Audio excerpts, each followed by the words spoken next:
5, 4, 3, 2, 1.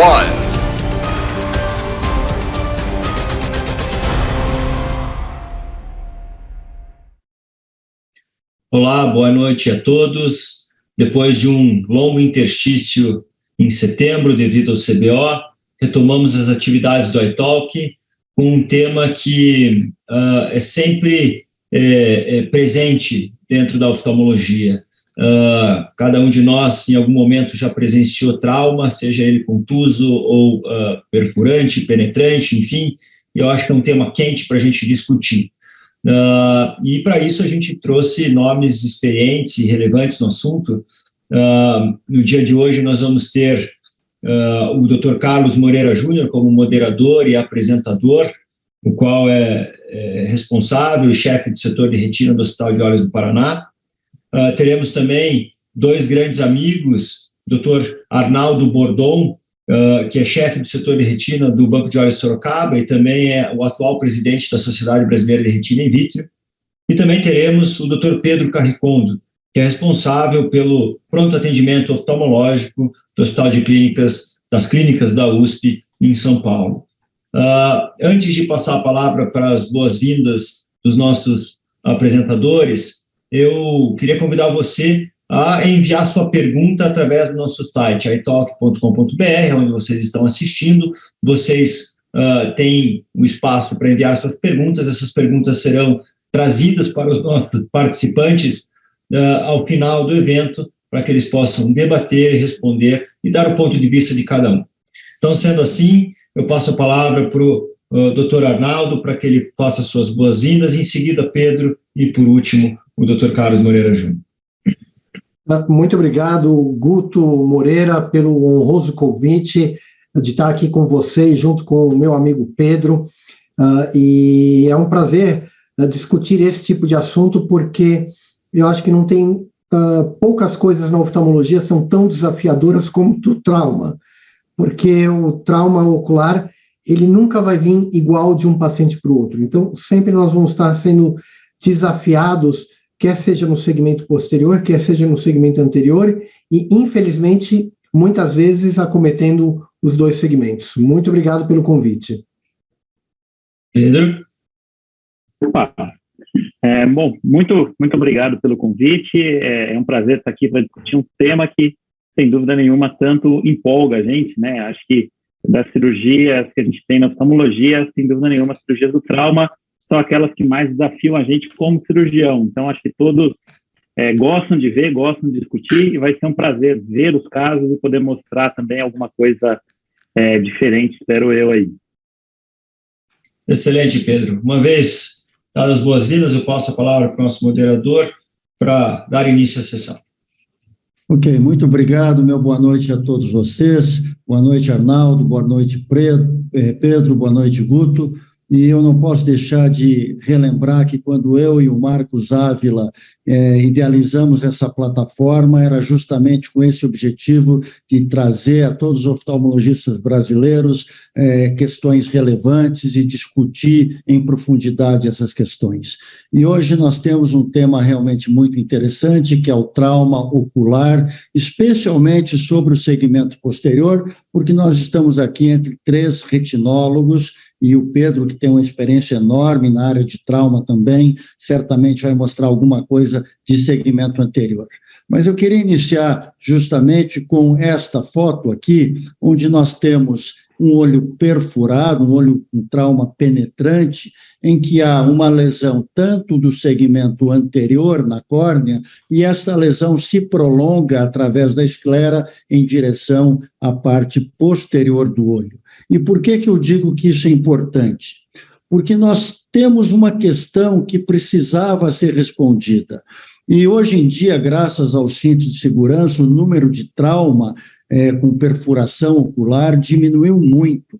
Mas eu sou de uma época, na década de 80, onde não era obrigatório o uso do cinto de segurança. E as pessoas, elas, até por questões culturais, não faziam o uso do cinto de segurança, e era absurdo o grande número de traumas perfurantes que nós tínhamos. Era muito grande. Eu lembro de fazer plantão no pronto-socorro aqui em Curitiba e chegar a 3, 4 pessoas com olhos perfurados no dia por causa de acidente de carro. Graças a Deus, a lei do cinto de segurança pegou. Hoje em dia, não se concebe mais entrar dentro de um carro e não fazer o buckle up, né? Não fazer o uso do cinto de segurança, porque isso é uma questão de proteção, não somente da vida, mas também da visão e dos olhos. Mas nós tínhamos uma questão interessante naquela época, na década de 80, que era responder essa pergunta: por que olhos bem suturados e bem reconstruídos podem progredir para a cegueira? Então, nesse lado aqui esquerdo, vocês têm uma perfuração que foi super bem suturada, e foi bem, porque esta perfuração atingiu somente o segmento anterior do olho, no caso aqui a córnea. E do lado direito vocês têm um outro olho com perfuração que também foi suturado, mas este ferimento se prolongava pela esclera em direção à região posterior do olho. E esse olho tem grande tendência a ficar cego. E a gente não entendia por que isso ocorria. Até que, no início da década de 80, um certo doutor Steve Ryan, do qual eu tenho uma saudade imensa, eu tive o prazer de trabalhar com ele quase 2 anos, e ele fez um experimento.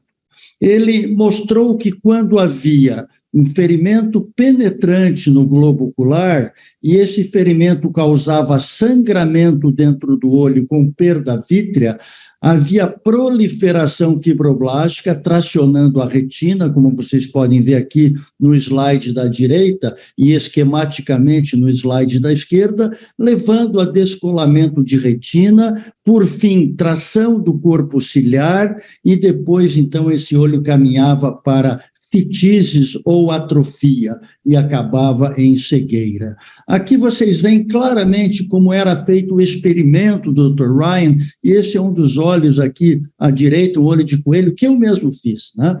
Então eu fiz o experimento e tive o prazer de ver isso acontecer, ou seja, nós fazíamos uma pequena incisão no pars plana, injetávamos soro autólogo do próprio coelho, havia uma perda vítrea, suturávamos, e depois de alguns dias nós percebíamos que aquele coágulo, ele retraía, formava a proliferação fibroblástica e descolava a retina, conforme vocês estão vendo no olho aqui anatômico do coelho, e aqui na preparação histológica, mostrando a membrana na superfície da retina, puxando a retina e levando a descolamento de retina.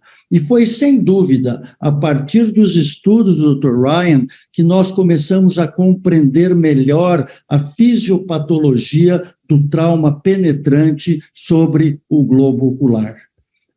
Então, aí ficou claramente definido que era a proliferação fibroblástica que deveria ser evitada para evitar o descolamento de retina. E aí houve uma pergunta que, na época, não foi fácil de responder. Qual era o momento ideal para realizar a vitrectomia pars plana, ou seja, a cirurgia que ia retirar o sangue e impedir a proliferação fibroblástica e impedir que esse olho se perdesse por descolamento de retina. E naquela época achava-se que esperando 15 dias era o momento ideal, porque haveria um descolamento do vítreo posterior da retina, fazendo com que a cirurgia ficasse mais fácil. Mas também naquela época havia gente que dizia, olha, o bom é fazer a cirurgia de vitrectomia 100 horas após o trauma, ou mais ou menos 4 dias após o trauma. Para tentar responder essa pergunta, um trabalho que a gente fez ainda nos Estados Unidos foi quando nós mostramos que em olhos com perfuração ocular e descolamento de retina agudo, esses olhos não podiam esperar.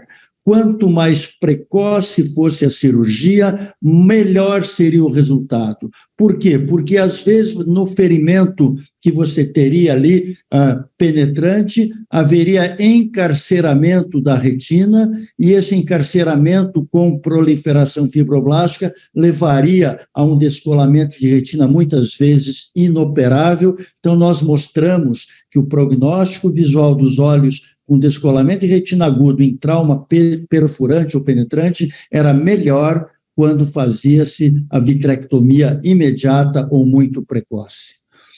Entretanto, existe a outra questão. Se o descolamento de retina não é agudo, então quando intervir? E aqui tem 2 estudos, um de 2014, outro de 2008, mostrando que talvez o melhor momento seja entre 2 e 4 dias após o trauma. E por que esses estudos dizem isso? Dizem porque, na realidade, quando você faz imediatamente, nem sempre é muito fácil fazer a vitrectomia, ou seja, você faz a sutura, tem aquele globo ocular inflamado, com opacidade de córnea muitas vezes, muita hemorragia recente, e às vezes você vai querer entrar na vitrectomia imediata e começa a entrar num pântano, num lodaçal sanguinolento que não acaba e acaba por perder situações importantes de aguardar e fazer a cirurgia com mais calma. Então, nessas situações, quando não há descolamento de retina agudo, eu sou muito favorável a apenas reconstruir o olho, suturar o olho, esperar 1 a 2 dias, realizar os exames pré-operatórios necessários, no caso, a ecografia, porque na maioria das vezes tem catarata, ou tem massas cristalinianas, ou tem hemorragia vítrea, para saber o status da retina e daí sim intervir, retirando a hemorragia vítrea e reaplicando a retina se ela está descolada, ou fazendo retirando a hemorragia vítrea, impedindo o descolamento de retina. A vantagem também de esperar 1 a 2 dias é a possibilidade que você tem de tratar uma possível infecção intraocular quando ela poderia existir. Apesar de tudo que a gente faça, isso também é uma coisa bem evidente, né? Quando você trata adequadamente com vitrectomia, no momento certo, ainda o PVR, a proliferação vitreoretiniana pós-traumática, é a complicação mais frequente de trauma penetrante. Embora você faça, às vezes, tudo certo, muitas vezes você acaba perdendo o olho por descolamento de retina em PVR ou proliferação vitreoretiniana, isto porque são muitas vezes pacientes jovens, onde você não consegue retirar totalmente o vítreo, fica alguma célula hemática ou de glóbulos vermelhos lá dentro e faz a proliferação fibroblástica e descola a retina. Então é importante a gente ter essa lembrança. Mas aí tem uma pergunta, e eu peço ao Pedro e peço ao Arnaldo que mantenham o seu microfone aberto, porque essa pergunta é muito fácil, às vezes, de responder, mas nem sempre é tão simples. E são 2 perguntas que eu faço. Primeiro, a acuidade visual, antes de você fazer a segunda cirurgia, ou seja, você reconstruiu o olho, suturou o globo ocular, daí você faz a medida da acuidade visual. Essa acuidade visual é importante para você? E a segunda pergunta, você operaria um olho que não tem nem visão de luz numa situação dessas? Arnaldo, queria saber a tua opinião. Em primeiro lugar, eu acho assim, extremamente importante a medida da acuidade visual já imediatamente na situação do pronto-socorro, por motivos médico-legais. E aí, respondendo a sua pergunta, numa segunda intervenção, vamos dizer que eu meça e esteja com ausência de percepção luminosa, mesmo assim, em olhos oriundos de trauma, eu acho que vale a pena operar por alguns motivos. Em primeiro lugar, muitas vezes a gente pode ter, por exemplo, uma hemorragia vítrea maciça que o paciente vai referir ausência de percepção luminosa. Segundo, tem a condição do paciente, vamos dizer assim, psicológica, na qual ele até o momento do trauma, ele era um olho, na maioria das vezes, um olho normal, que enxergava 20/20, certo? E ele está numa condição que ele está extremamente fragilizado e muitas vezes ele pode informar a ausência da percepção luminosa.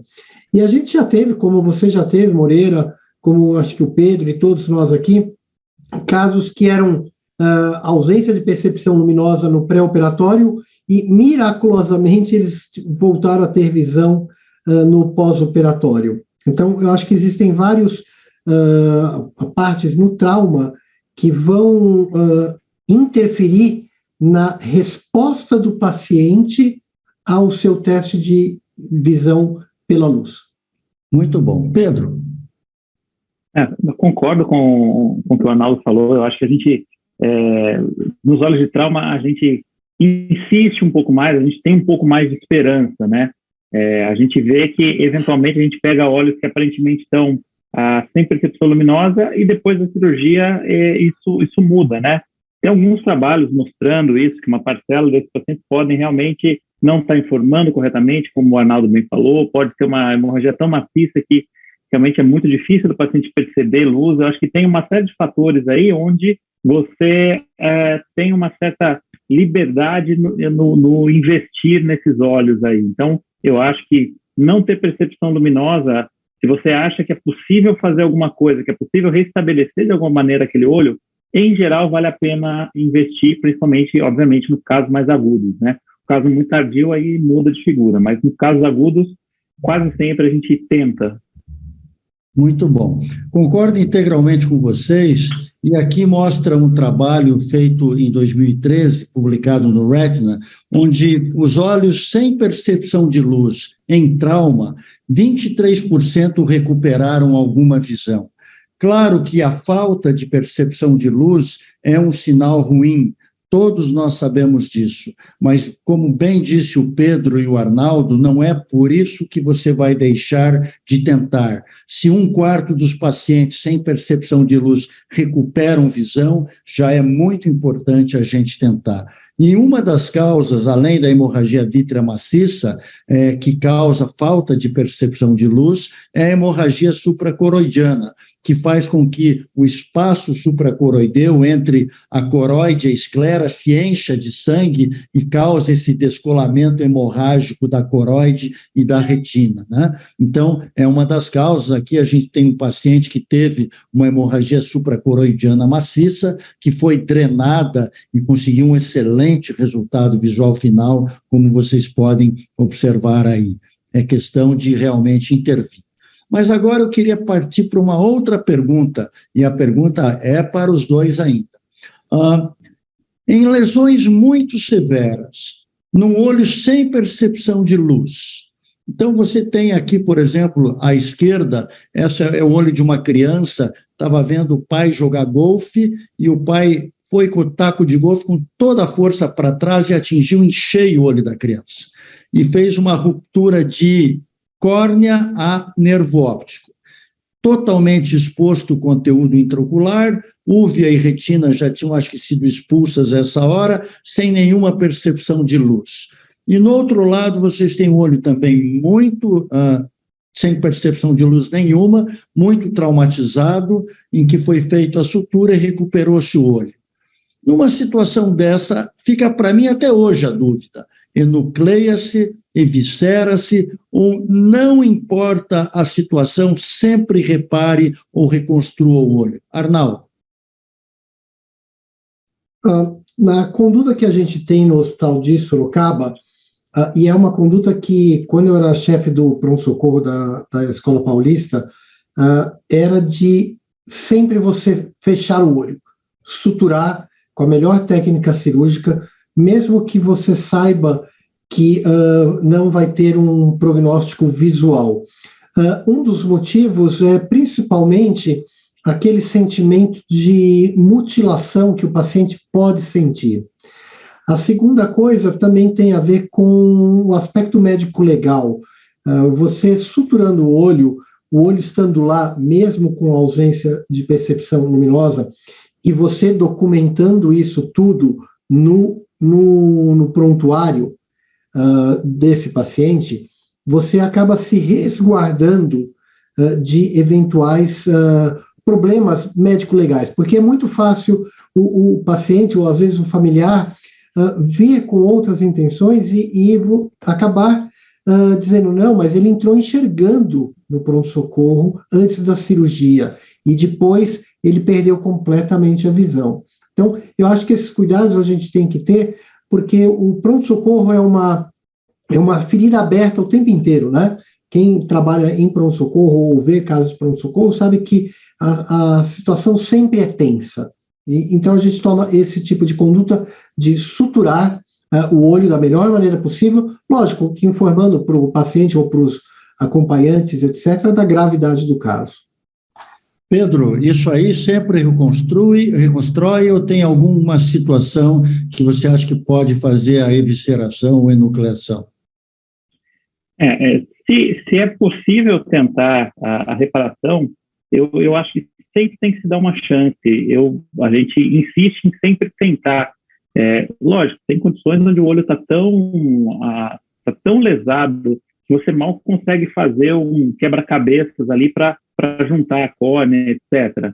Mas não é o comum, né? Em geral, você consegue, sim, reconstruir.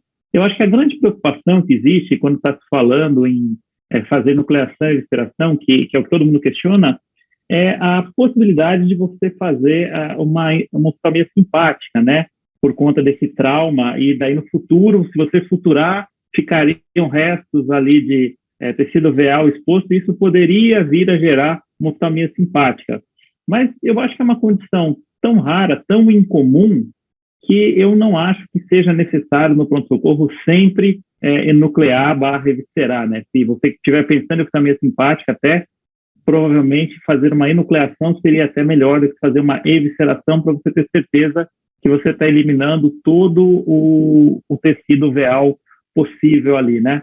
Mas eu acho que é uma condição tão rara, tão incomum a gente ver esse tipo de condição, que eu acho que não justifica, por isso, você partir já para a remoção do globo. Eu acho que a gente sempre tem que dar uma chance. Às vezes você vai ter uma condição estética até, né, muito melhor, e você dá tempo do paciente se acostumar com a ideia da perda, você permite que ele tenha todo o processo de luto pela perda do órgão aí, e fica muito mais fácil de você conversar, mesmo que o olho vá para fitizes.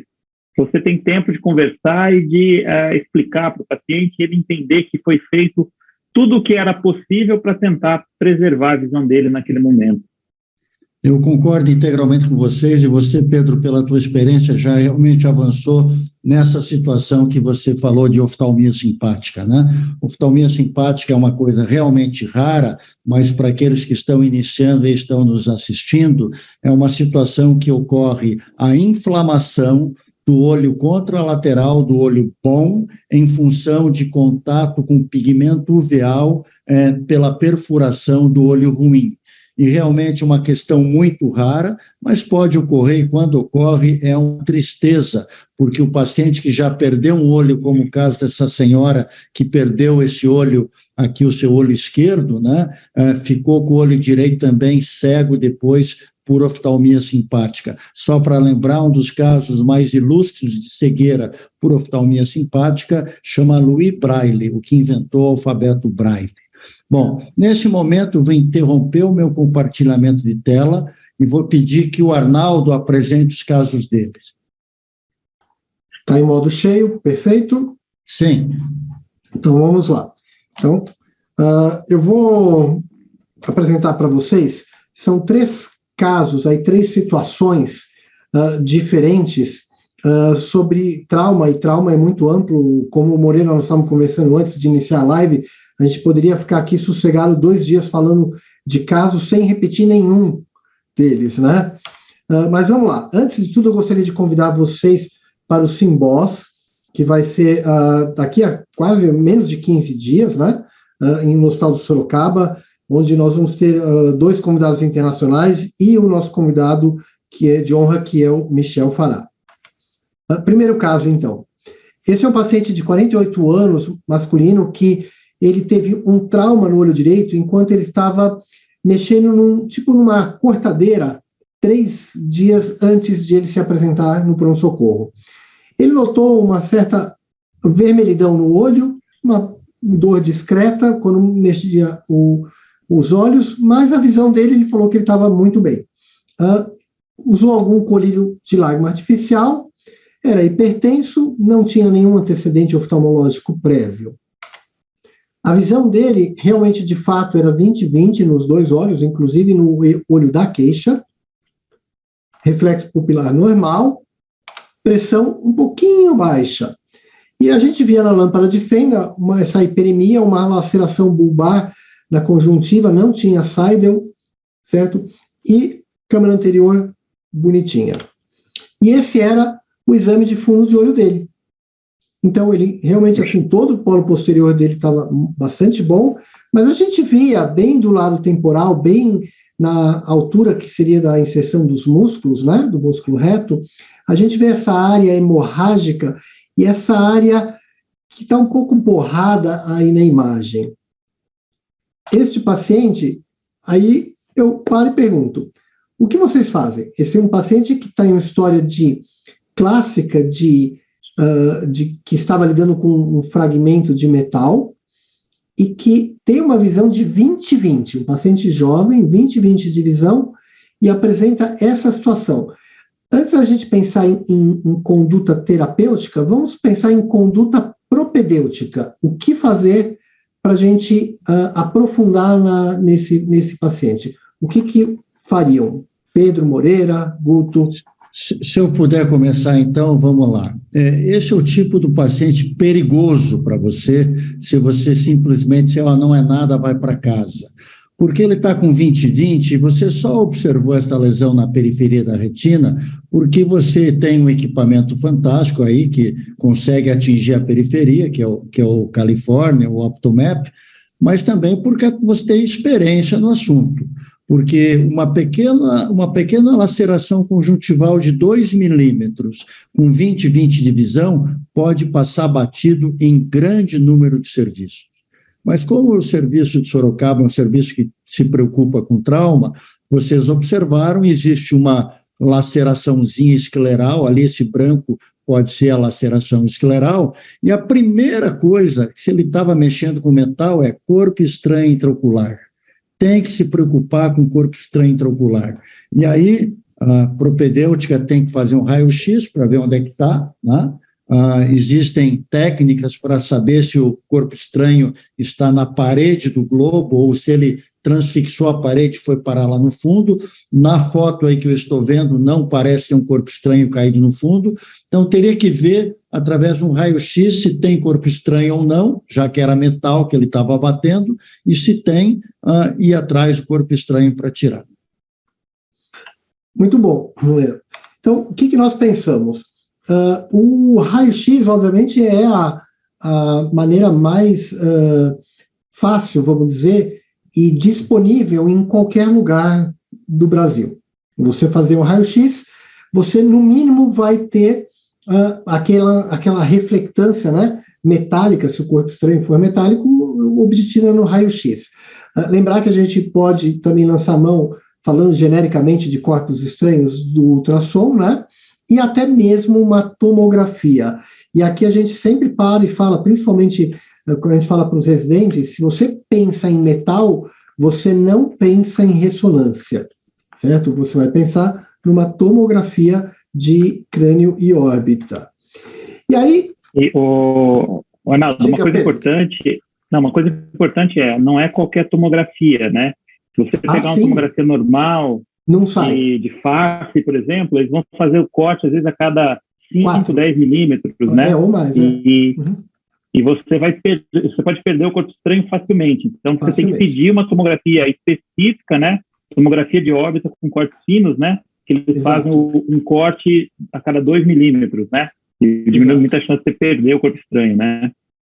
Em geral, o que a gente acaba pedindo no pronto-socorro são as duas coisas, o raio-x e a tomografia com cortes finos. Por quê? Principalmente pacientes do SUS, eles têm uma dificuldade muito grande em conseguir fazer a tomografia, e o raio-x é mais fácil, tá certo?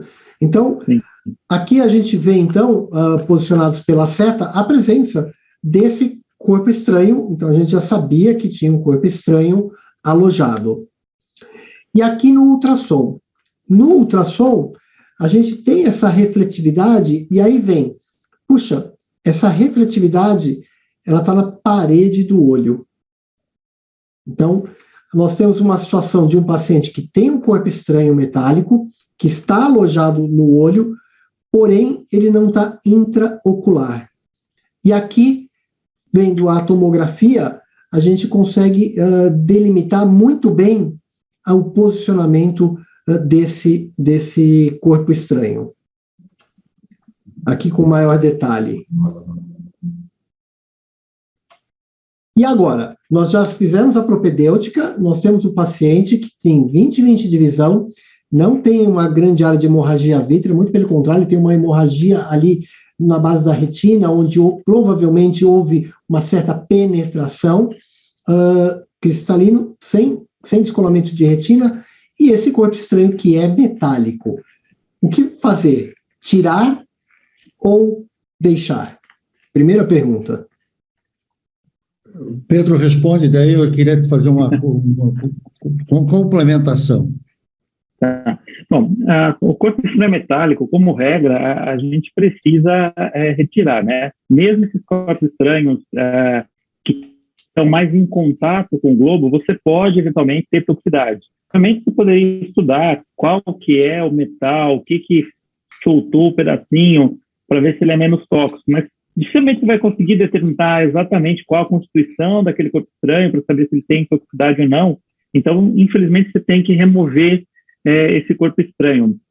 Mesmo os corpos estranhos que eles não estão completamente dentro do olho, se ele ficar embaixo da coroide, se ele ficar incrustado na parede, ainda assim ele pode dar toxicidade e no longo prazo, né, você pode ir lesando as células da retina, né, e é uma das causas de você ter um eletroretinograma extinto, né, você tem uma toxicidade tão grande que você consegue destruir toda a atividade elétrica da retina no longo prazo se for um corpo estranho que solte íons de ferro ali, né? Então, tem que remover. Infelizmente, a gente não tem outra opção. Eu queria fazer uma consideração importante também. Nem todo lugar tem tomografia, e às vezes o colega está no interior e tem o raio-x, então para saber se o corpo estranho está intraocular ou na parede, faz o raio-x pedindo para o paciente olhar para cima, para baixo, para a direita e para a esquerda. Quando ele não move, provavelmente ele está dentro do olho, mas quando ele se move, à medida que o paciente olha para um lado e para o outro, no raio-x se vê mudança de posição, então ele provavelmente está na parede do globo ocular. Quanto a tipo de corpo estranho metálico, claro que ferro é uma coisa ruim, porque causa no olho siderose e com o tempo pode levar à cegueira, mas eu lembro de um caso de um técnico em telefonia que teve um caso exatamente assim, Arnaldo, e ficou com um pedaço de cobre um pouquinho para dentro do olho.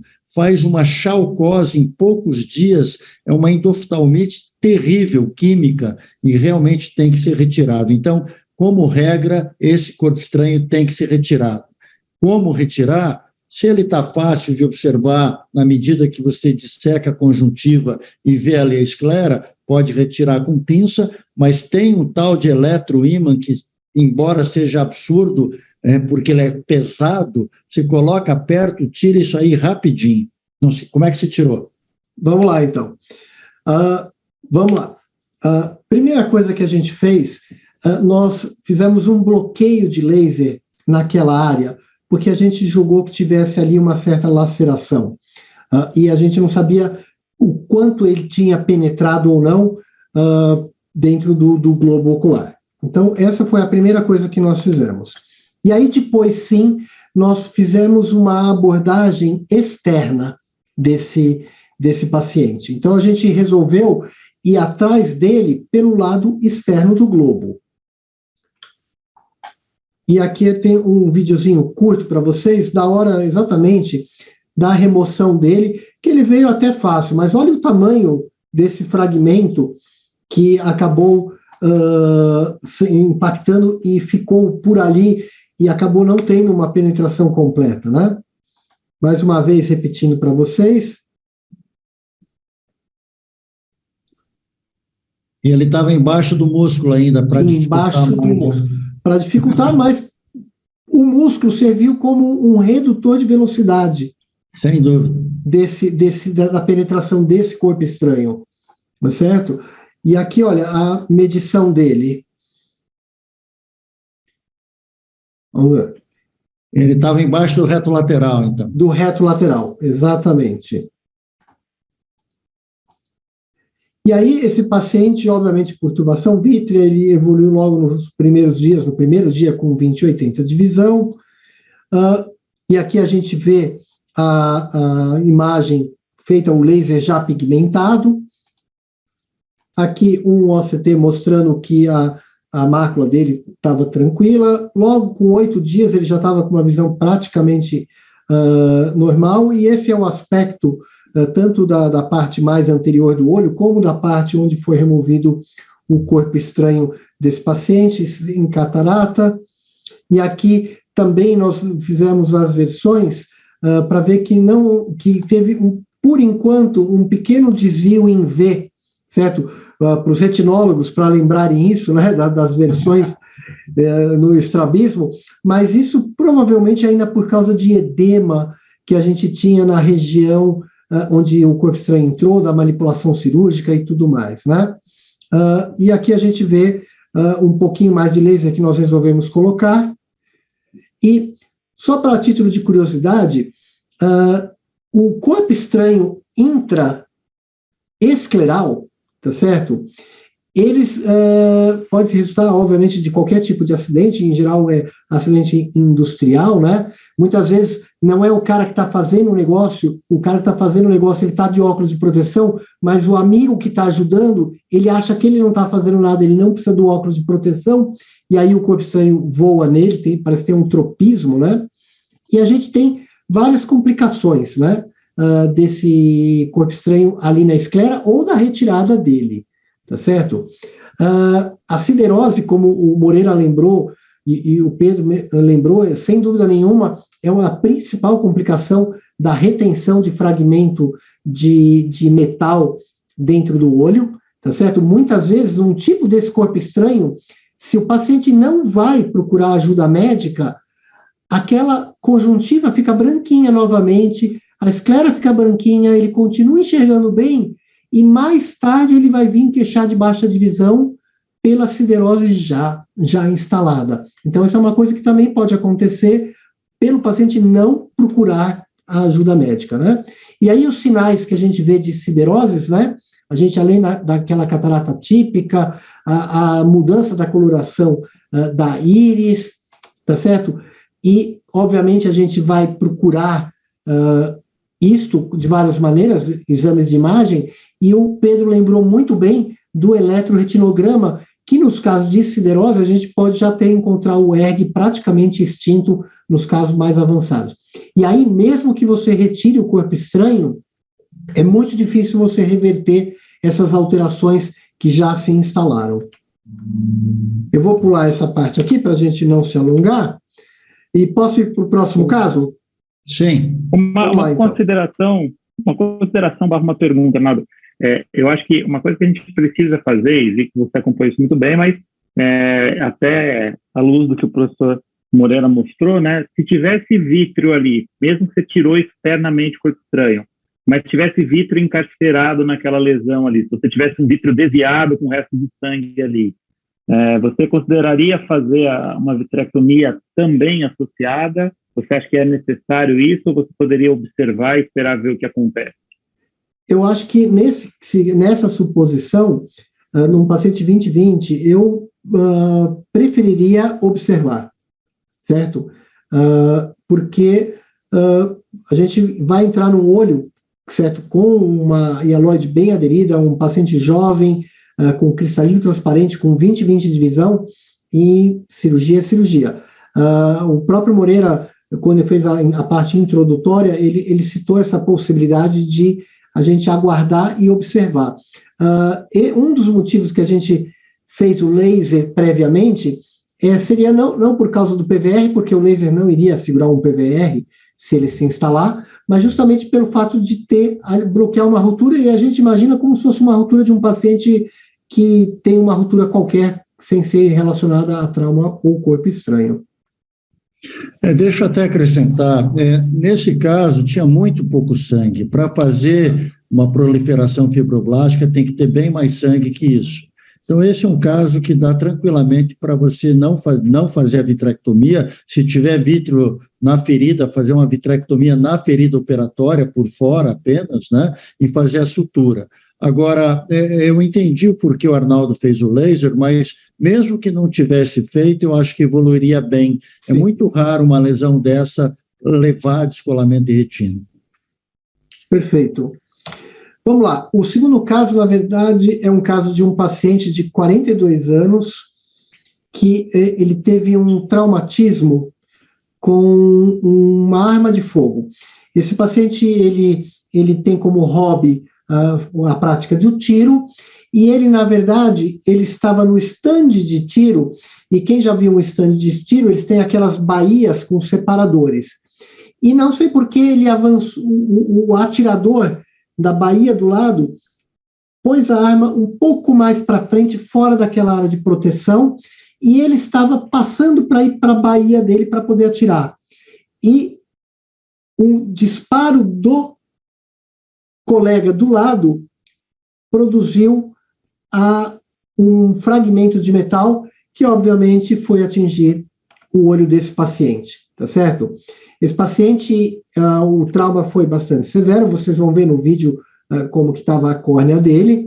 Ele tinha, pelo ultrassom, o corpo estranho intraocular metálico, mas não tinha descolamento de retina, embora tivesse fragmentos de cristalino e hemorragia vítrea.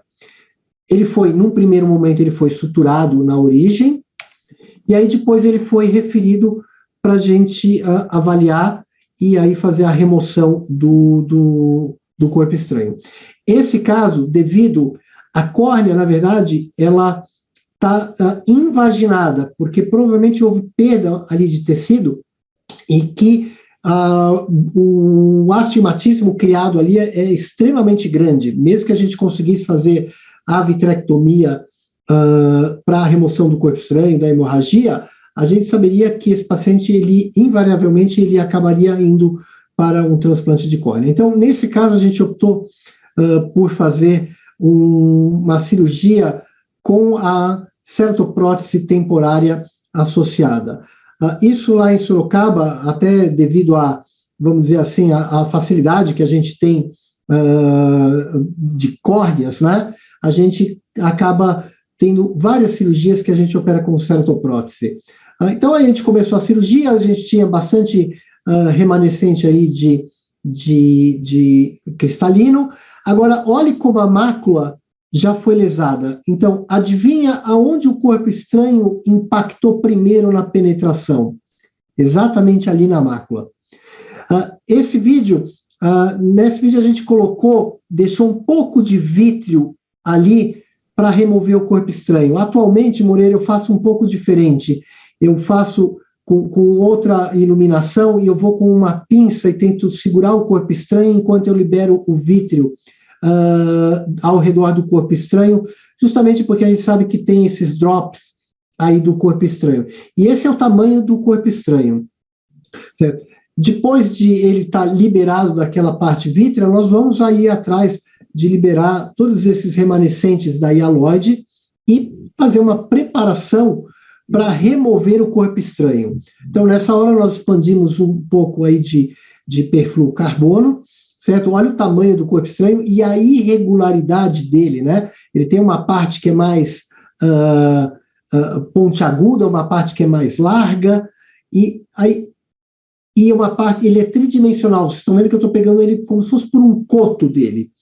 E aí a facilidade da gente ter uma ceratoprótese num paciente que já está afásico, tá certo? Eu simplesmente trago esse corpo estranho para a parte anterior, eu apoiei sobre a íris, e aí fui e retirei esse corpo estranho, recoloquei a ceratoprótese, tá certo? E aí fui trabalhar na retina dele em relação ao que a gente via. Retirou o perfluorcarbono, fizemos laser naquela região em que o corpo estranho ricocheteou, né, porque ele bateu na mácula e foi parar ali embaixo, somente como proteção. Nesse caso, nós resolvemos colocar uma lente, fixar uma lente na escleral, de modo escleral, porque a mácula, apesar de a gente saber que está bastante danificada, com certeza ela tinha muito edema ali, então a gente não saberia o quanto ele poderia ou não recuperar em termos de acuidade visual, e obviamente a lente tornaria um fator a mais. E no final da cirurgia, a gente fez o transplante de córnea, aí só terminando aí a cirurgia. Então, eu queria abrir a discussão com vocês. Esse paciente já tem cerca de uns 6 anos de cirurgia. Ele nunca descolou a retina, certo? Ele tem uma visão aí na casa dos seus 20/800 por aí, certo? E ele vem nesses anos todos aí de acompanhamento de follow-up com o botão de córnea transparente, apesar de ter sido uma córnea tectônica, esse botão está transparente até hoje, não foi feito um retransplante. Então aí eu abro a discussão aí para vocês. Moreira, você tem grande experiência com corpos estranhos de tamanhos avantajados, né? E que o segmento anterior também está comprometido, além do segmento posterior. Olha, primeiro meus parabéns, né? Que caso bonito. E acho que tinha que ser em Sorocaba mesmo para fazer, para ter córnea fácil e você poder intervir dessa maneira. Era chumbo ou era ferro? Era ferro.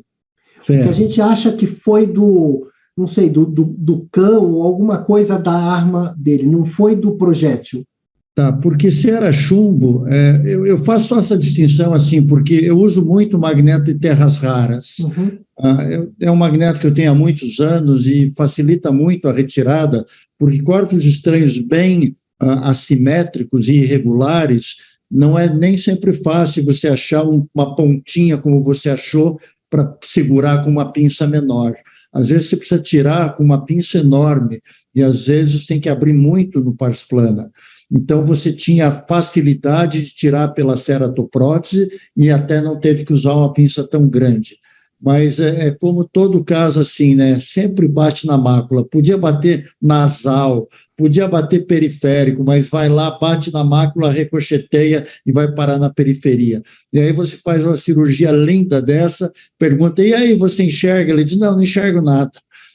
Enxerga certamente, mas enxerga pouco, né, devido à limitação da perda da visão macular, da visão central. Olha, ninguém no mundo faria melhor, Arnaldo. Parabéns a você e acho que tudo que foi feito foi adequadamente feito e o paciente tem que estar muito grato a você até hoje. Obrigado, Moreira. Pedro, como que vocês fazem aí quando o segmento anterior está acometido? Principalmente acometido em eixo visual, enfim. Sim. Olha, hoje a gente tem uma vantagem com sistemas de não contato, que você tem uma visualização tanto quanto melhor, né? Então, a córnea tem que estar realmente muito ruim para a gente não conseguir fazer a cirurgia, fazer a vitrectomia com o sistema de não contato. E quando não tem, a gente não tem outra opção, realmente tem que partir para né? A gente, com certeza, não tem a mesma casuística que vocês aí, mas a gente eventualmente faz alguns casos aqui sim, são cirurgias sempre desafiadoras, né, mas o resultado, se você souber, né, acho que acaba sendo bom. Eu só queria fazer uma observação, que quando o corpo estranho aparentemente é proveniente de arma de fogo, né, tem uma casuística grande dos americanos da Guerra do Golfo, que eles mostraram que você pode ser um pouco mais permissivo no momento da cirurgia, né? Pelo menos se você pensar no risco de endoftalmite, né? Como eles acreditam que esse corpo estranho ele vem em alta temperatura, né? Ele saiu da arma, ele está numa temperatura mais alta, você teria um risco menor de ter um quadro infeccioso, né? Então, eles mostraram uma casuística grande de pacientes que foram operados, às vezes até 20 dias depois, e não tiveram infecção, né? Então, essa é uma coisa para a gente pensar. Acho que esse teu paciente ele entraria nesse grupo aí que você poderia ter postergado eventualmente. Mas não muda o que você teria que fazer e a cirurgia, eu acho que foi brilhantemente conduzida aí. É verdade. O corpo estranho ele já entra esterilizando, né, a porta de entrada dele, né? Muito bem. Podemos ir para outro caso? Vamos. Vamos lá. Então, esse paciente foi um paciente também jovem, masculino, com baixa de visão, acuidade visual de percepção luminosa, e a história dele, eu vou contar dela um pouco mais adiante, porque fica bem interessante. Esse paciente, ele teve um acidente com corpo estranho intraocular, esse corpo estranho foi removido, era um corpo estranho que tinha de comprimento 11,7 milímetros, e aproximadamente 3 de largura, ele era linear, e no final da cirurgia, praticamente quando estava se suturando a conjuntiva dele, ele teve uma crise de tosse que durou 25 minutos, que ninguém conseguia segurar. Esse paciente acabou no pós-operatório evoluindo com uma hemorragia vítrea maciça, e como desgraça, pouca é bobagem, ele ainda fez uma endoftalmite, que foi tratada com antibiótico intravítreo. E aí, esse paciente vem, 45 dias depois, com uma hemorragia vítrea maciça, e ao ultrassom, ele tinha hemorragia subretiniana também. A visão dele era percepção luminosa, e nós temos essa situação com uma pupila que só abria as custas de gancho, e eu vou disparar o vídeo aqui para vocês. Arnaldo, só me tira uma dúvida. A endoftalmite já havia sido tratada quando você está intervindo aí? Aqui já. Ele já estava considerado curado da endoftalmite. Ok. Tá certo? Então, essa é uma situação que a gente vai deparar, uma situação que vocês vão ver inicialmente de pouquíssima visibilidade, onde a gente tem essa hemorragia que virou, provavelmente junto com a endoftalmite, embora a endoftalmite não seja a única responsável por isso, uma esponja amarronzada que está sobre a face de uma retina descolada. E aí a gente foi removendo, em algumas áreas essa hemorragia ela estava extremamente aderente, nós deixávamos algumas ilhas disso. Essa parte da cirurgia que vocês estão vendo já tem cerca de 2 horas e meia da cirurgia. E aí nós fomos para a parte periférica, também removendo todo esse conteúdo esponjoso, hemático, endurecido, que em alguns trechos da cirurgia, eu tinha que, não nesse, mas em alguns eu tinha que baixar o corte para 400 para poder conseguir comer essa hemorragia de tão solidificada que ela estava. Nesse momento a gente tem ela assentada e não é mostrado nesse vídeo, mas na parte inferior nós tivemos que fazer uma retinectomia para drenagem desse conteúdo hemático que tinha no espaço subretiniano. E aí completamos um pouco com endodiatermia, que foi o que acabou de passar. Da outra parte da anterior, mais anterior, nós removemos, e aí simplesmente com a retina já assentada, isso aí foi feito o laser na margem dessa retinectomia que nós produzimos. Depois foi feita a troca fluido e depois a colocação de óleo de silicone nesse caso. Então, esse é um caso, dramático, né? No qual a gente tem uma hemorragia vítrea muito, muito intensa, que ela praticamente quase que petrificou dentro do olho. Essa cirurgia durou, no total, 4 horas e meia para ser realizada, para a remoção de todo esse conteúdo que era bastante aderente e grudado numa retina já previamente descolada, né? Então, abro para vocês. Você passou cinta de silicone nesse caso, Arnaldo? Nesse caso, eu não passei o banco, não passei o banco, mas muitos casos eu costumo passar, certo? Esse é o tipo do caso bem complexo, né? Porque você tem essa proliferação hemática lá, que virou fibroblasto e fez descolamento de retina, e você nem sempre consegue retirar tudo isso na periferia. Esse é o tipo do caso que eu acho que um high buckle, tipo 287 ou pelo menos 276, 360 graus, pode salvar um olho desse, já que o polo posterior você conseguiu uma aplicação boa. Caso realmente difícil, dependente de óleo de silicone, não sei se você acabou retirando o óleo ou não, e também não sei que visão final ele teve, mas é um caso bem complexo esse. Ele ainda está com óleo de silicone. Esse é um caso relativamente recente que a gente teve, que ainda a gente não tem o desfecho dele, né? Subjetivamente, óbvio, o paciente, clareando todos esses meios, ele refere melhora da acuidade visual, né? Ele era percepção luminosa, e ele agora está um movimento de mão conta-dedos, né? Que é uma diferença intensa para percepção luminosa, né? E aí a gente está no acompanhamento. Ainda tem muita água para passar debaixo dessa ponte. Verdade. Pedro, quer falar alguma coisa, Pedro? Não, esses casos são tão complicados, né, que acho que a cirurgia você tem que ir no passo a passo, vendo o que vai acontecendo. Eu acho que quando você tem esse sangramento, ele fica no olho, você tem realmente essa modificação, e acho que o componente infeccioso também teve o seu papel aí, né? Você tem um processo inflamatório muito intenso que leva a essas modificações aí, né? A gente eventualmente vê isso quando você tem a hemorragia com lesão de cristalino, né? Restos de cristalino no vítreo também, às vezes fica essa maçoca aí que dificulta tanto, né? E acho que a gente tem bastante cuidado em conseguir ter algum resultado, né? Tá falhando a internet, Pedro. Está cortada a tua voz. Deixa eu tentar melhorar aqui, então. Okay. Vamos seguindo para melhorar. Vamos. Arnaldo, esse é o teu terceiro caso. Nós estamos com 1 hora de evento. Podemos passar para os casos do Pedro? Sim, eu já encerrei os 3 casos. Muito obrigado. Eu vou descompartilhar a minha tela aqui. Isso. Pedro, vamos compartilhar a tua tela, por favor. Isso, está ótimo. Bom, como o Arnaldo tinha dito que traria caso de segmento posterior, eu preferi vir mais para o segmento anterior, tá?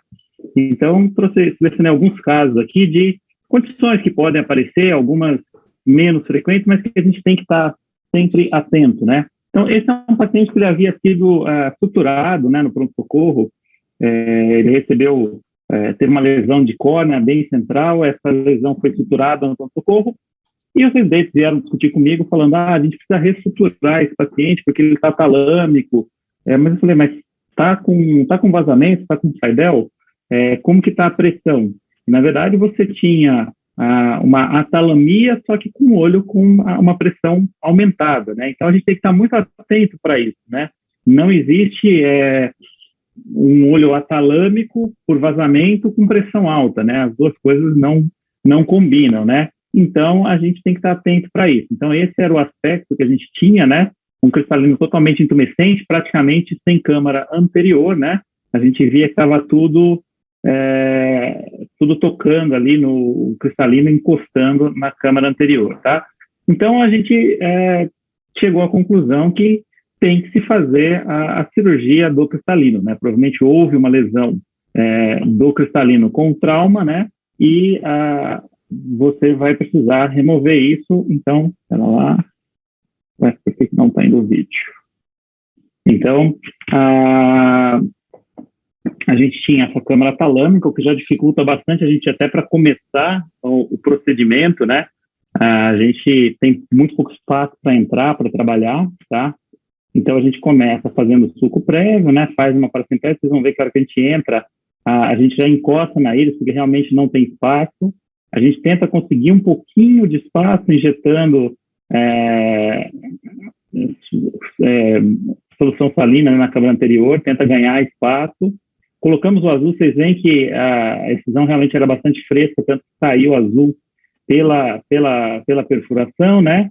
E a gente vai tentando manter, então, essa íris na câmara anterior, tenta ver se encontra as bordas dessa cápsula, né, para tentar regularizar da melhor maneira possível. Era um paciente relativamente jovem, então foi muito mais uma aspiração do segmento anterior, né? Então a gente já ganhou espaço, aí a íris já fica mais fácil. A gente optou por continuar a aspiração aí com a dupla via para poder ir mais devagarzinho, poder tentar olhando bem onde estava a cápsula, né? Para ter certeza que você não ia piorar essa lesão da cápsula.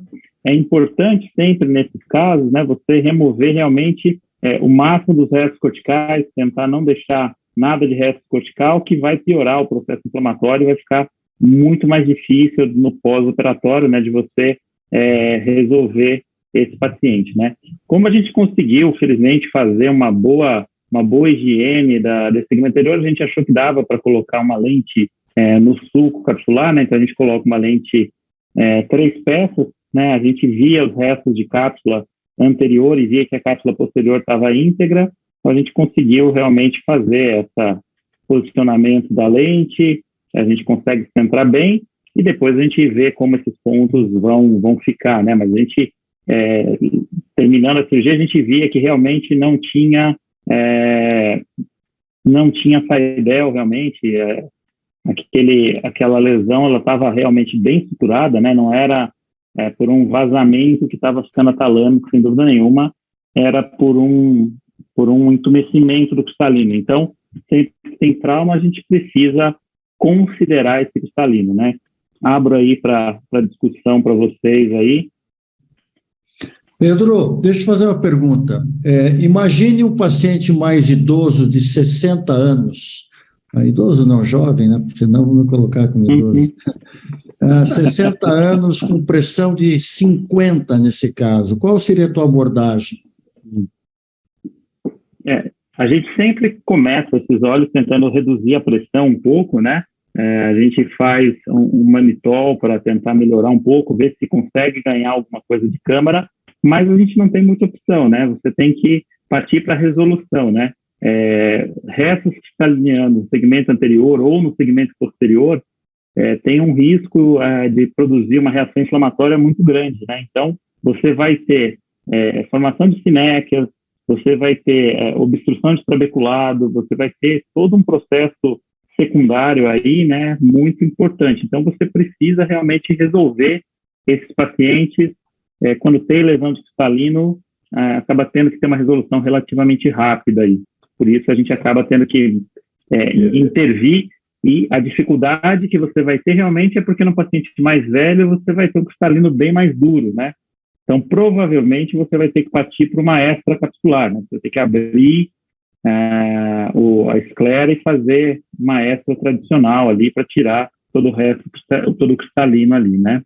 Eu fiz essa pergunta, Pedro, porque eu já tive alguns casos assim, e o que funciona muito bem para você ganhar espaço e ter condição cirúrgica e baixar a pressão rápido é colocar uma esclerotomia via pars plana, onde você alivia a pressão, tirando um pouco de vítreo e deixando o controle da pressão ocular com uma infusão, onde você vai trabalhar com 10 de pressão, 12, e você tem espaço para colocar lente, etc. É uma coisa que sempre funcionou bem para mim.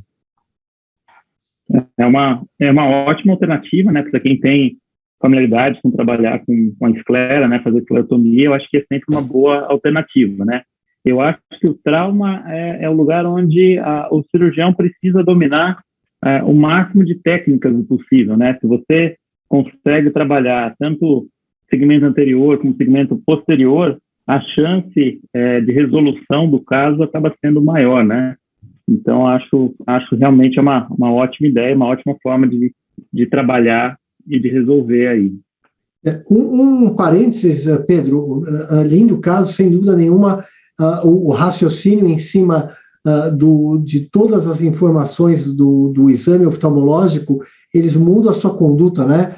Se você não se atentasse da pressão do paciente, ficaria por onde ele está vazando, vamos reestruturar, vamos fazer alguma coisa. E se fosse uma situação hipotética, mais parecida com esse caso, de um paciente já pseudofásico, por exemplo, também com a talamia e também com a pressão alta, a gente tem que lembrar da formação da reversão de fluxo, né, do glaucoma maligno. Tá certo? Muito bem. Que aí o seu tratamento já vai diferir, porque aí você vai entrar via vitrectomia. Claro. Sim. Acho que isso é algo que a gente tem que estar muito atento, né? Não, às vezes a informação parece meio simples, né? Mas as pessoas às vezes não fazem raciocínio clínico em cima do que estão vendo. Isso é algo que a gente precisa conversar bastante, tem que estar muito atento, né? Tentar entender o que está acontecendo, tentar achar a explicação. Acho que isso é o principal, né? Você explicar o que está acontecendo. Então, um olho com pressão alta, pseudofásico, então não é um cristalino entumecendo. Você tem que lembrar do glaucoma maligno, né? Do misdirection aí do moracoso, né? Para e partir já para a resolução, né? Seja com tentar reverter medicamentosamente, que normalmente não funciona, ou ir para a vitrectomia diretamente, né? Então vamos em frente, são 9 e 8. Tá joia. Bom, aqui é um outro paciente também, um paciente de 12 anos, ele vinha com uma história de um trauma contuso, né, no olho direito há 30 dias, e depois disso ele teve uma acuidade visual. Era um trauma contuso, de que bateu uma garrafa e que desde o trauma a visão estava ruim, tá? E ele tinha uma acuidade visual nesse olho de conta-dedos, no outro olho era normal, visão de 1. No olho direito a gente tinha uma câmara formada sem facodonese, sem hidrodonese, e aparentemente uma catarata traumática, né? Vocês vão ver nas imagens, e o olho esquerdo tudo normal. Então ele tinha esse padrão de catarata, né? A gente via mais denso lá na parte mais posterior do cristalino, né? E era estranha essa imagem lá na parte mais posterior, né? A gente fazendo corte, a gente achava que estava um tanto quanto irregular essa região da cápsula posterior, né? A gente pediu os exames, né? No ultrassom, esse ultrassom normal não mostrava nada demais, né? Parecia estar tudo bem com o cristalino, mas quando a gente faz a OBM, a gente via que existia realmente uma ruptura de cápsula posterior, tá? Então, o paciente teve, pelo trauma, né? Rompeu só a cápsula posterior, tinha um resto de cristalino, um certo processo inflamatório ali nesse vítreo anterior, né? Onde você tinha extrusão do conteúdo cristaliniano, tá? A zônula parecia estar tudo bem, não tinha nenhuma alteração importante, as zonas 12 também, e aí a gente tem que abordar cirurgicamente, né? Sempre, sem dúvida nenhuma, considerando que tem essa alteração no vítreo, né? A gente poderia considerar uma abordagem via pars plana, né?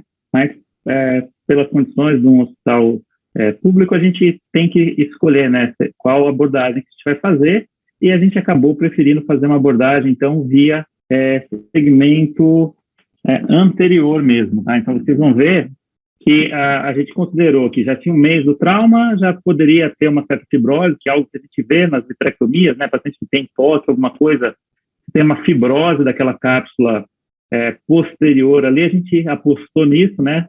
Vocês vão ver como foi o procedimento aí. Então, aqui mostrando novamente as alterações, né? Então, a gente entra, paciente, lembrar, tem 12 anos, né? Então, a gente precisa tomar bastante cuidado, né? Com os passos da cirurgia, né? Capsulotomia, etc., né? A gente coloca o azul de tripã para corar a cápsula posterior, a princípio, estaria íntegra, né? A gente evita aumentar demais a pressão no segmento anterior, né? Pensando que a gente poderia, eventualmente, ampliar aquela ruptura posterior, né? Paciente jovem, a gente tem uma cápsula muito mais elástica, né? Então a gente tem que tomar bastante cuidado, né? Fazer essa abertura inicial, e a gente vai eventualmente até fazendo um certo caracolzinho ali para não correr o risco de ir já correndo para a periferia, né? Obviamente, nesse caso, com cápsula aberta, a gente não vai considerar fazer uma hidrodissecção, né? A gente vai entrar direto para ir aspirando, né? Então, a gente entra com a caneta de faconificação aspira tudo o que dá desses pedaços de cristalino, né? Tentando trabalhar com parâmetros relativamente baixos para tentar não jogar mais nada do cristalino lá para a parte posterior do olho, né? Então a gente vai limpando tudo o que dá e até que a gente identifica a região da lesão, né? E aí a gente vai realmente evitar manipular mais, né? Essa região aí. Então a gente tem que ter certeza que não está tracionando nada. A gente mantém ali a caneta para tentar soltar qualquer chance de ter vítreo ali. Daí agora a gente vai complementar, né? Então a gente primeiro coloca bastante viscoelástico, né? Dispersivo para proteger o vítreo lá atrás, né? A gente entra pela própria cápsula, ganha espaço para poder fazer a limpeza dos restos capsulares ali, né? Tentando evitar. Obviamente, a gente já tinha programado uma vitrectomia anterior para esse paciente, então a gente já sabe o que a gente vai fazer para tentar limpar aquilo ali. E como vocês veem, existe uma certa fibrose realmente da cápsula posterior, nesse caso, né? Que permite que a gente trabalhe, né? A gente até achou que tinha muita fibrose, que esse espaço, essa opacidade que tinha, a gente poderia tentar ampliar essa cápsula posterior, né? Mas estava bastante fibrótica, era até difícil da gente conseguir ampliar essa rupturinha aí para a gente poder tentar deixar uma região mais aberta ali. Então, a gente tentou ampliar, mas bastante resistente, não vinha essa cápsula aí para a gente complementar essa rexis aí posterior, né? Tentar regularizar um pouquinho mais. Aí a gente prefere, então, simplesmente já partir para fazer a vitrectomia anterior, né? A gente poderia eventualmente ter trabalhado com a vitrectomia anterior via parte plana, que hoje é uma tendência, né? Para quem domina essa técnica, você, principalmente com os vitreófilos mais novos, né? Que você consegue entrar com 23 gauge, né? A gente pode fazer essa vitrectomia parte plana e limpar da melhor maneira possível, né? Criando, então, um gradiente da câmara anterior para a câmara posterior, evitando que venha mais vítreo, né? Eventualmente pode ir um pouquinho de trincinolona lá para o vítreo, não tem problema, né? Você sabe que isso vai ser inócuo e que vai até ajudar o processo inflamatório, né? E por fim, a gente tem a cápsula rex, tem uma cápsula posterior bastante fibrótica ali, né? Então, que tem resistência para você poder implantar a lente, né? E a gente consegue, então, ter um resultado bastante satisfatório, né? Nesse pós-operatório aí, posicionando a lente no saco capsular mesmo. E a gente até tinha pensado, né, se fosse possível ampliar aquela ruptura, né, até colocar a própria lente abotoada, mas a lesão ficou relativamente pequena no final das contas, né, para a gente poder pensar nisso, né. Mas o resultado realmente bastante bom aí para a gente para a felicidade desse paciente, né? Então, no 7º PO já estava com uma qualidade visual muito boa, felizmente, né? E com resultado bastante satisfatório. Então, abro de novo para vocês aí para discutir. Não é um caso realmente, como eu falei, tão usual nesse sentido, né? Da gente saber que deve fazer via segmento exterior. Acho que a gente sempre tem que estar preparado, mas queria ouvir de vocês aí quais as ideias de vocês sobre esse caso aí. Eu achei super bem conduzido, Pedro. Na ecografia que você fez pré-operatória, dava para ver claramente a ruptura da cápsula anterior do cristalino.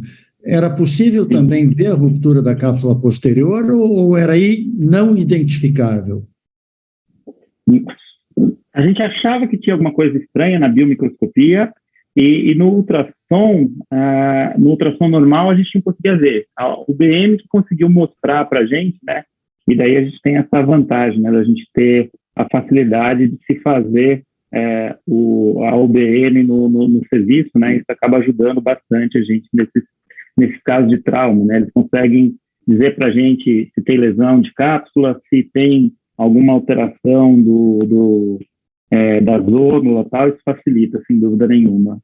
Mas a pergunta é mesmo, você conseguiu ver a rotura de cápsula posterior? Não conseguia ver, não. Só de cápsula anterior, Depois, né? sim. Uma maneira que um artifício para quem não tem UBM, é óbvio que ele não é igual a um UBM, está longe de ser, é você fazer com ultrassom convencional de imersão, certo? Sim. E aí você, em alguns desses casos, você consegue detectar a ruptura da cápsula posterior, com o ultrassom fazendo pela técnica de imersão. Uma coisa que eu queria falar, Pedro, que esses casos são extremamente desafiadores. O desafio maior foi já no diagnóstico antes da cirurgia. Você saber Sim. que ele tinha uma ruptura posterior, porque isso muda completamente a sua abordagem cirúrgica. E o outro desafio é no pós-operatório, principalmente numa criança aí de 12 anos, em que eles costumam fazer muita fibrose, você viu que a cápsula está na fibrosada, e eles podem, mais adiante, fazer deslocamento da lente intraocular justamente por fibroses que agarram um lugar ou outro e acaba deslocando, né? Então essa é uma outra coisa que a gente tem que estar atento no pós-operatório, mais de médio e longo prazo. Muito bom. Vamos para o Perfeito. último caso, Pedro. Vamos. Bom, e esse último caso é um paciente de 40 anos, tá, casado, comerciante. Ele vinha com a queixa de que ele teve um trauma há 2 meses, não fez nenhum tipo de tratamento, ele estava martelando, sentiu que algo bateu no olho, mas não deu muita importância, tá? Não tinha nenhuma doença, nenhuma alteração ocular, nada significativo. Ele tinha uma acuidade visual de conta-dedos nesse olho direito, tá? Visão normal no outro olho, reflexo fotomotor era normal, tá? Nos 2 olhos, tá? Não tinha nada que chamasse atenção no exame externo, né? Na biomicroscopia ele tinha uma hiperemia conjuntival, tinha um pterígio. A gente conseguia, com muita atenção, ver uma lesão corneana inferior putiforme, de espessura total, mas não tinha saidel. Parecia ter uma lesão na íris adjacente, tinha uma discreta reação de câmara, né? E tinha uma catarata, né? Uma catarata esbranquiçada, vocês vão ver, tá? Depois que a gente dilatava, a gente conseguia ver realmente, parecia ter um corpo estranho no cristalino, vocês vão ver as imagens aqui, tá? Então, a hora que a gente dilatava bastante, a gente conseguia ver um lugar que tinha uma coisa que parecia ser um corpo estranho, né? Você via a lesão na íris, né? E tinha a lesão no cristalino também. Na tomografia, a gente viu um pequeno foco hiperdenso na região do cristalino, né? Então, a gente via que estava realmente, aparentemente, dentro do cristalino esse corpo estranho. Tá? Pelo ultrassom também parecia ter cápsula posterior íntegra, né? E parecia ter o corpo estranho, então, de novo, no cristalino, né? Eu acho que é uma condição bastante incomum, né? A gente não tem tantos casos descritos assim na literatura, mas que pode acontecer. Então, o corpo estranho, ele entra pelo segmento anterior e ele não tem energia o suficiente para transfixar todas as estruturas. Então, ele atravessa a córnea, atravessa a íris e para no cristalino, tá? Então, aqui, vamos soltar aqui a cirurgia para a gente ver. Então, a gente entra, faz a parte, não tem grandes diferenças, né? Vocês veem que o cristalino, só de ter tido trauma, ele já está com uma certa tensão na cápsula, né? E a gente procura, né, onde estaria a lesão, né? Então, uma lesão bastante periférica na cápsula, né? Uma abertura bastante periférica na cápsula. A gente faz uma cápsulorhexis. A gente ficou na dúvida se seria uma cápsulorhexis bem mais ampla, mas a gente achou que era muito periférica aquela lesão para a cápsulorhexis chegar até lá, né? Era um cristalino que a gente tem que tomar bastante cuidado, porque ele já está com um certo entumecimento, então se você bobear, ele poderia correr, né? A gente fez uma hidrodissecção, uma hidrodelineação, né? Não uma hidrodissecção, só para soltar, deixar os restos corticais e tirar o cristalino.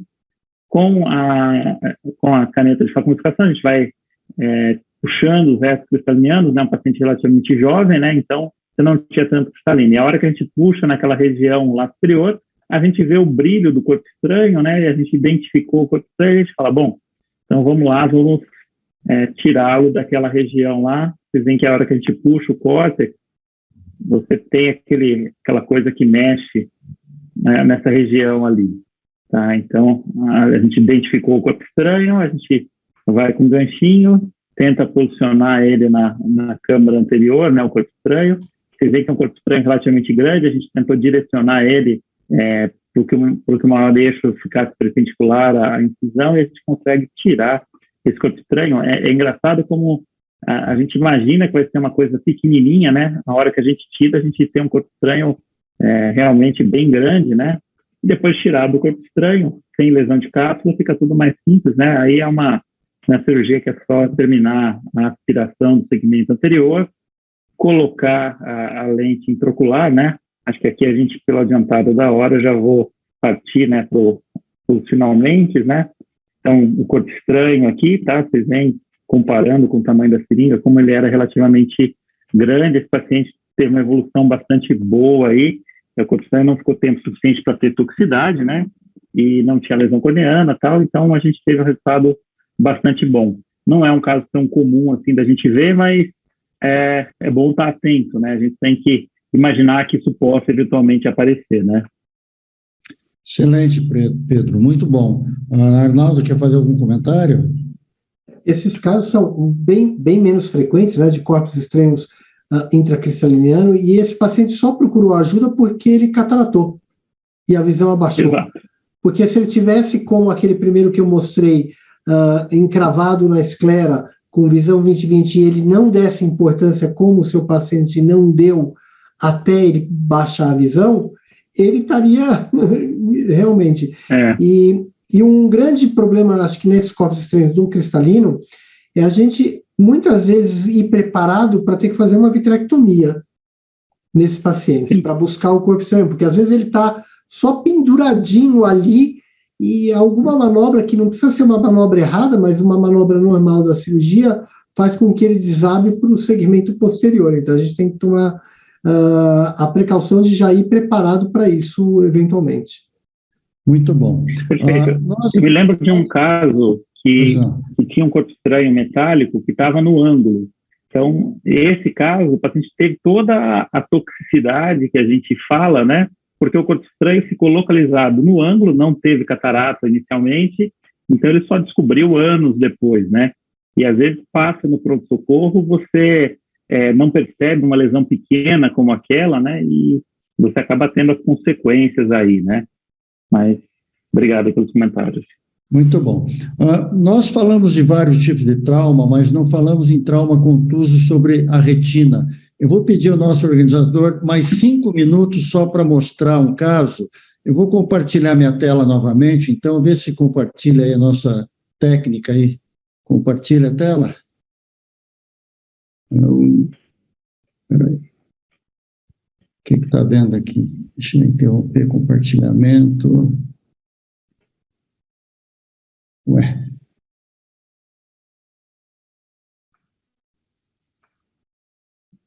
Não está aqui, peraí.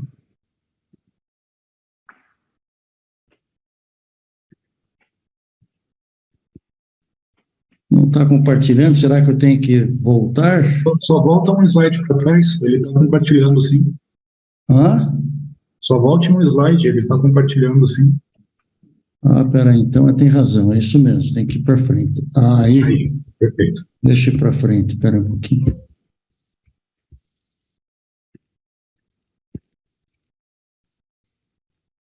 Aí.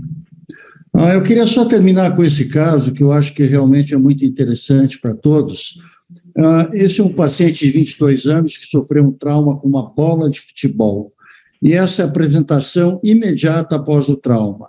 Mácula está tudo bem aqui, mas vocês veem que aqui existe uma grande área esbranquiçada, típica de trauma contuso sobre a retina, hemorragia, e aqui havia uma pequena rotura de coroide e retina, e aqui não dá para ver porque não é 3D, mas tinha descolamento de retina associado.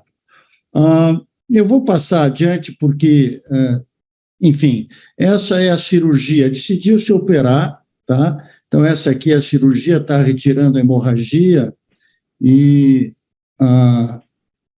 ali vocês veem a rotura de coroide, tinha um pouquinho de DR, vai para ar, troca fluido gasosa, laser ao redor da rotura da retina, e encerrou-se essa primeira cirurgia. E aí, isso foi em setembro de 2020, em novembro de 2020 ele estava com 20/25, mas havia, por ser jovem, algum espessamento aqui sobre a retina dialoide, e aqui vocês podem ver o laser que foi feito sobre a rotura, lá ao redor da rotura. E aí vai para dezembro de 2020, vocês veem claramente no OCT o desenvolvimento de uma membrana sobre a retina, tracionando, né? E em março de 2021, a visão 20/80, a membrana ela caminha, vocês veem que ela sai da arcada e vai em direção à mácula, e aí decidiu-se operar essa membrana, e está aí a cirurgia, corando com azul brilhante, retirando a limitante também, e a membrana junto. Essa é a cirurgia, o Guto que está fazendo. Enfim. E aí, está aí ele em agosto de 2021 com 20/20 de visão, aquela pigmentação em maio de 2022, então já com 2 anos de evolução, 20/20 sem correção, excelente caso. Mas eu queria perguntar a vocês isso aqui, ó. Na apresentação inicial, era necessária a vitré ou talvez não fosse? Arnaldo. Esses são casos bem complexos, né? Porque o paciente está com uma visão boa e você vê pelo OCT, a região da mácula está uma mácula, assim, de livro, né? Excelente mesmo, né? Porém, ele tem essa ruptura de retina e tem essa área já descolada. Então, aí tudo indica, em um paciente mais jovem, em que vai haver mais uma retração do vítreo, ele já tem essa ruptura, que essa retina iria descolar posteriormente, e eventualmente até acometendo a mácula e com até mesmo a possibilidade do paciente vir tardiamente e a gente perder o prognóstico macular de uma cirurgia. Então, eu acho que nesse caso, com o descolamento e a ruptura num trauma com hemorragia, eu acho sim que a cirurgia estaria indicada. Pedro, concorda? Faria diferente? Sim, acho que a gente tinha que fazer, né? Ter esse vítreo, ter essa ruptura, né? Eu só queria falar uma coisinha do ACT, que a gente tem um pouquinho de edema de Behring na região da mácula, né? E aí a gente tem que atentar para a classificação do edema de Behring na região da mácula para saber se esse caso realmente é um caso de bom prognóstico, né? Então, lembrar que quando você tem um edema que tem só o apagamento do fotoreceptor, né, que é o que a gente vê nessa mácula aí, é um caso de bom prognóstico. Quando você passa a ter uma segmentação, principalmente sem lesão da limitante externa, quando você tem o trauma de Behring, você tem um prognóstico pior, né? Então, esse caso, com certeza, vale a pena operar considerando isso também, né? É um caso que, apesar do edema, que pode ser até provavelmente o que explica esse 20/40 aí, né? É um caso de bom prognóstico aí e a gente deve operar esse caso, no meu entender. Eu concordo com vocês e, claro, o Guto que operou e foi muito bem, mas se esse paciente estivesse nos Estados Unidos, não sei se eles operariam imediatamente, em função desse OCT e dessa acuidade visual. É sempre polêmico, é um caso que não é de fácil decisão, pelo menos no meu modo de ver. Mas, enfim, acho que era isso para apresentar, Guto, não sei se tem pergunta, a gente está disponível para pergunta. Não, acho que foi ótimo, gente. Vocês abordaram aí, dentro de 1h30, boa parte com casos diferentes e interessantes. Eu separei uma pergunta, porque a gente já está em cima da hora, que o doutor Renato, de Santa Catarina, pergunta se em traumas perfurantes, quando fazer ou não fazer antibiótico intravítrio? Arnaldo, quer você responder? A conduta que a gente tem no Hospital de Sorocaba, se eu não tenho indícios de endoftalmite nesse paciente, a gente não faz a antibiótico terapia intravítrea. A gente só vai fazer essa antibiótico terapia quando a gente tem indícios de que há uma endoftalmite, e aí, obviamente, nós vamos tratar de acordo com a severidade da endoftalmite, até mesmo com vitrectomia e a injeção de antibiótico com colheita de material. O que eu falo sempre para os residentes e para os fellows, se você suspeitou de uma endoftalmite, seja ela após um trauma ou pós-cirúrgica, você haja como uma endoftalmite. Você vai tomar todos os passos como se fosse uma endoftalmite. Mas se eu não tenho suspeição de uma endoftalmite, eu não injeto. Pedro. Por coincidência, eu apresentei sobre esse tema hoje no seminário aqui do HC, fiz um levantamento da literatura. Realmente a gente não tem fortes indícios para fazer antibiótico, né, seja intracameral, seja intravítreo. O que tem de mais evidência parece ser o uso de quinolonas via oral, né, antes de você fazer a cirurgia, fazer o fechamento mais precoce possível, né. Depois de 24 horas, você aumenta o risco de ter uma endoftalmite em 4 vezes, né. Então, quanto mais tempo você posterga para fazer o fechamento, pior o teu prognóstico, maior a chance de ter endoftalmite. Mas uma coisa que a gente discutiu bastante e que eu venho preconizando há algum tempo é, se você, na cirurgia de catarata, onde você tem um ambiente totalmente controlado, uma incisão controlada, com uma superfície ocular mais próximo do estéreo possível, você tem impacto da injeção intracameral de antibiótico, no meu entender, sempre que você tem uma abertura da câmara anterior, que você faz a sutura, eu acho que se justifica, sim, fazer a injeção de antibiótico intracameral no final da sutura do segmento anterior, a semelhança, o mesmo antibiótico que você costuma fazer para a cirurgia de catarata. Eu queria fazer um comentário sobre isso. Eu vou lembrar de um caso, por exemplo. Corpo estranho intraocular, paciente teve um acidente, 2 horas depois estava no hospital, por acaso me encontrou no centro cirúrgico, eu disse, vamos operar. Tirar o corpo estranho. Tirei o corpo estranho, tudo facinho, não fiz antibiótico, o dia seguinte é endoftalmite. Quem causou endoftalmite? Foi o doutor que tirou o corpo estranho ou foi o corpo estranho? Isso me causou um problema médico legal. Então, se eu for retirar corpo estranho com menos de 6 horas do acidente, eu injeto antibiótico sim e aviso ao paciente do risco de endoftalmite. Se tem mais de 12 horas e não tem sinal inflamatório, não tem sinal infeccioso, aí tudo bem, nem precisa fazer. Outro caso que ensinou muito a gente aqui em Curitiba, irmão de uma repórter famosa, que depois virou deputada federal por São Paulo, e ele teve um acidente com um graveto que perfurou a esclera. E foi um daqueles de 2 milímetros de perfuração, difícil de perceber, parecia mais uma laceração conjuntival.